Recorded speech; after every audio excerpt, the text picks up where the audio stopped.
Mga boss, trivia lang sa Rusi scooter natin. Okay, pagka meron kayong gantong motor tapos hindi maibiran, ito kasi naayos ko na. Okay, trivia to mga boss. Ito kasi naayos ko na. Pag meron kayong motor, bago na yung karburador, bumili kayo ng bagong karburador. Tapos pag binirit nyo, tinrottle nyo ng full throttle, namamatay siya o kaya humahagok siya. Ang sira nun boss, yung mga ganito, ito yung nasa gitna na tong pinagkakabitan ng manifold tsaka ng carburetor.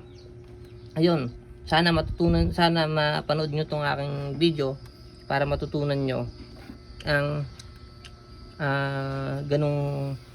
ganong issue ng pag bumili tayo ng bagong carburetor. Ito kasi bagong carburetor na binili ko ay pang badya, kasi pwede ito sa mga Rusi scooter.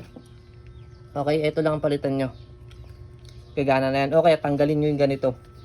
Idirekta nyo na ito sa manifold. Yun. God bless.